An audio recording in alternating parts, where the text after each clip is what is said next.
Para entendermos a teoria dos ácidos e bases, precisamos ter uma coisa em mente: como a molécula se organiza. Como já vimos no vídeo sobre os tipos de ligações das moléculas, são capazes de formarem certos tipos de ligações, sejam elas iônicas ou covalentes. O que muda para cada uma dessas ligações é como o elétron vai se comportar. Se ele foi dado, foi simplesmente compartilhado. E isso é muito importante para quando vamos entender os ácidos e as bases, pois essa correlação vai ser retornada. Para o russo Stavert Afnersky, o homem que postulou a primeira teoria a respeito dos ácidos-base, isso é, em 1887, o que lhe rendeu um Nobel. Ele observou que as diferentes substâncias, quando colocadas em contato com a água, liberavam íons que tornavam as soluções eletrólicas, ou seja, se tornam um condutor elétrico. Ele observou que alguns íons liberados eram os mesmos para determinadas substâncias por meio da identificação desses íons. Formulou a seguinte decisão: ácido é toda substância que em meio aquosa sofre ionização, liberando como seu único cátion o hidrogênio H+, em forma aquosa, ou, mais corretamente, os íons de hidrogênio,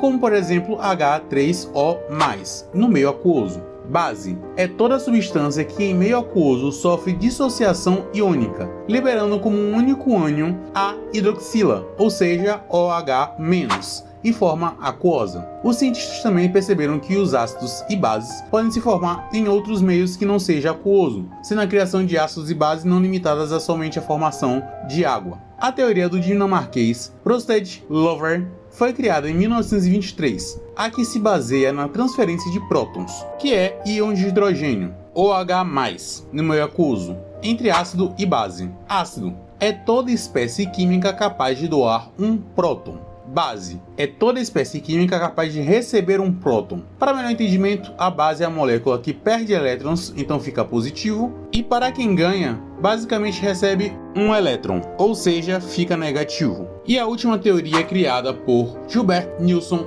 Lemmens, criada também em 1923, de formação independente da anterior. Nele fala: ácido é toda espécie química que aceita receber um par de elétrons, e a base é toda espécie química capaz de oferecer um par de elétron. Ele também é considerado um par de ácido-base de Bronston, pois nele acontece justamente o compartilhamento dos pares de elétrons. Somente com essas três teorias já conseguimos estar entendendo muito melhor como funcionam os ácidos e bases. Claro que existe um estudo totalmente aprofundado em relação a tudo isso, a qual pegamos vários exemplos e estudamos eles isoladamente. No caso, não irei fazer isso, pois são questões de atividade, então façam por conta própria, mas irei tentar produzir algum vídeo depois sobre isso. Enfim, muito obrigado por ter assistido essa sequência de vídeos, te agradeço enormemente e até o próximo vídeo.